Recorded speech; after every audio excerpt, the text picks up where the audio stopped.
Always welcome साथियों। Digital class हमेशा आपके साथ विद्वानों अपनी प्रोडक्शन इंजीनियरिंग की सीरीज चल रही है। जो भी कंटेंट अब तक आपने पढ़ा है और आगे इस वीडियो में पढ़ने वाले हैं, सारा कंटेंट आपको पीडीएफ फॉर्मेट में अवेलेबल रहेगा। जिस तरह से मैकेनिकल इंजीनियरिंग जनरल नॉलेज की अन्य सीरीज कंप्लीट अवेलेबल हैं। इस कंटेंट का इस्तेमाल आप एसएससी, आरआरबी, स्टेट, जेई, एई, गेट, बीटेक, एएमआई के एग्जामिनेशन के लिए कर पाएंगे।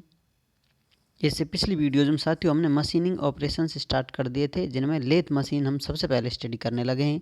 लेथ मशीन में कौन कौन से ऑपरेशन होते हैं, उन ऑपरेशनों पर डिटेल चर्चा करते आ रहे हैं। नंबर 1 पे था फेसिंग, जो एंड को, जो क्रॉस सेक्शन कह सकते हैं, एंड पे जो फेस बना हुआ है उसको फ्लैट कर देते हैं। टर्निंग, किसी प्रकार की शेप साइज हो, उसे सिलेंड्रिकल करना हो, सिलेंड्रिकल का डायमीटर कम करना हो, या फिर कुछ इस प्रकार का घुमाकर वर्कपीस पे प्रोसेस किया जा रहा है, उसको सिंपल टर्निंग कहेंगे। और प्रोसेस बदलेगा तो नाम भी बदल जाएगा, वो आगे देखेंगे। बोरिंग, पहले से कोई हॉल है, उसका डायमीटर आप बड़ा करना चाहते हैं तो उसे बोरिंग प्रोसेस के नाम से हम जानते हैं। ये सब हमने डिटेल में जान लिया था। उसके बाद देखी थी साथियों ड्रिलिंग। लेथ मशीन पर ड्रिलिंग किस प्रकार से की जा सकती है। सॉरी दोस्तों, ड्रिलिंग तो नया टॉपिक आ गया अपने लिए, इसे स्टार्ट करते हैं। ड्रिलिंग, इधर हेड स्टॉक लगा हुआ होगा या टेल स्टॉक लगा हुआ होगा, टूल पोस्ट पर कहीं टूल लगा हुआ होगा, ये टूल होगा। तो इस प्रकार अब चक होगी, हेड स्टॉक से जुड़ी, उस पर वर्क पीस लगा हुआ होगा।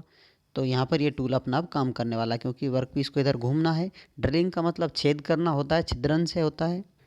तो यहाँ पर लेथ मशीन पर इस प्रकार जॉब को घुमाते हुए उसमें हॉल कर लेते हैं साथियों, ड्रिल कर लेते हैं। इस टूल को ड्रिलिंग टूल, ड्रिल बिट के नाम से जानते हैं, ड्रिल्स भी बोलते हैं।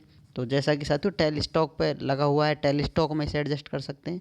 फीड अब कहाँ देनी होगी, फीड देनी होगी आपको राइट टू लेफ्ट, क्योंकि ड्रिल करना चाहते हैं वर्क पीस के अंदर। तो यहाँ पर टेल स्टॉक मूव कर सकता है आपका, टूल पोस्ट कैरीज पर होता है वो मूव कर सकता है, तो फीड देंगे आप। तो यहाँ आप ड्रिलिंग इस प्रकार से परफॉर्म कर सकते हैं। ड्रिलिंग से हम हॉल बनाते हैं, सिंपल ऑपरेशन ड्रिलिंग हॉल बनाने के लिए होता है। उसके बाद बोरिंग आप कर सकते हैं, हॉल आपने कंप्लीट कर लिया है तो। नेक्स्ट प्रोसेस की तरफ आते हैं साथियों, नर्लिंग। अब तक हम प्रोसेस करते आ रहे थे, तो उनमें से एक इम्पोर्टेंट प्रोसेस आप बोल सकते हैं नर्लिंग भी होता है। नर्लिंग का मतलब समझ लीजिए ग्रिप बनाने से है, मजबूत। बाहर से आपका बिल्कुल स्मूथ सरफेस है, कहीं पकड़ना चाहते हैं, उसे लॉक करना चाहते हैं तो स्लिप कर सकता है।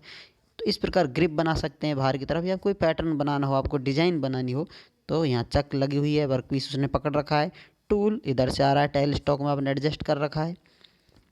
तो अब यहाँ पर ये टेल स्टॉक है साथियों, ये आपका टूल नहीं है, ये सिर्फ सपोर्ट करने के लिए। इसको टूल तो एक्चुअली यहाँ है नीचे, नर्लिंग टूल होता है। जो इस प्रकार का आपका टूल लगा हुआ है, समझ लीजिए ये टूल है, ये रोटेशन करता रहेगा, वर्क पीस से टच कर वर्क पीस भी रोटेशन करेगा।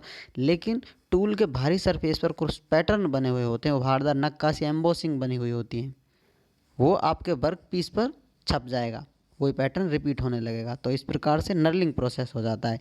Knurling, the knurling tool is pressed against the job to perform the knurling operation. यहाँ पर इसको ऊपर की तरफ प्रेस किया जा रहा है और इसके वर्क पीस के ऊपर आपकी नर्लिंग परफॉर्म हो जाएगी। तो गुड ग्रिप पैटर्न बनाना हो, गुड ग्रिप बनानी हो, उसके लिए नर्लिंग का हम इस्तेमाल कर लेते हैं। नेक्स्ट इसी प्रकार सा, इसी क्रम में चलते हुए साथियों चैम्परिंग प्रोसेस आता है। चैम्परिंग, कैम्परिंग आप इसे बोलें। चैम्परिंग प्रोसेस में क्या होता है साथियों, यहाँ पर अब तक आप जो वर्क पीस बनाते आ रहे थे, कट कर लिया आपने, फेस कर लिया, लेकिन आपकी रिक्वायरमेंट है आपके एज शार्प बने रहें, या फिर एजों को डैमेज होने से बचाया जाए, तो बाहरी सरफेस जो किनौर होती है उनको दबा दिया जाता है, कट कर दिया जाता है, वेवलिंग कर दी जाती है एंड की। तो कटिंग शार्प एंड को कम करने के लिए वेवलिंग कर देते हैं।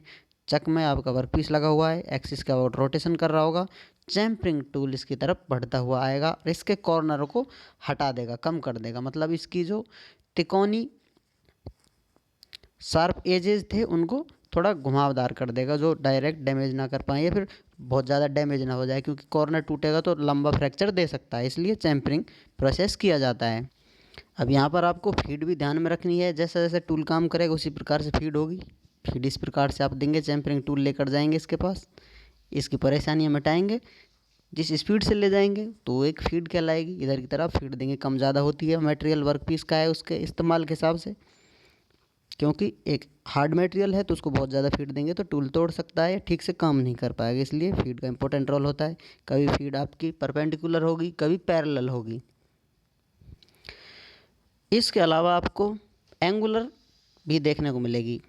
एक्स वाई डायरेक्शन दोनों डायरेक्शन में चलता हुआ टूल नज़र आएगा। तो इस प्रकार की फीड भी आपको देखने को मिलेगी। तो इस प्रकार से अपना चैम्फरिंग प्रोसेस कंप्लीट हो जाता है। उम्मीद करते हैं विद्वानों वीडियो में दी गई अब तक की जानकारी आपको अच्छे से समझ में आई होगी। अभी भी आपका कोई कन्फ्यूजन है तो आप हमसे कमेंट कर पूछ सकते हैं साथियों। आप चाहें तो कॉन्टैक्ट कर सकते हैं। कॉन्टैक्ट लिंक आपको वीडियो डिस्क्रिप्शन में मिल जाएगा। वीडियो को अंत तक देखने के लिए, चैनल को सपोर्ट करने के लिए आपका दिल की गहराइयों से बहुत बहुत धन्यवाद। मिलते हैं नेक्स्ट वीडियो में, तब तक पढ़ते रहिए, व्यस्त रहिए, मस्त रहिए। जय हिंद, वंदे मातरम।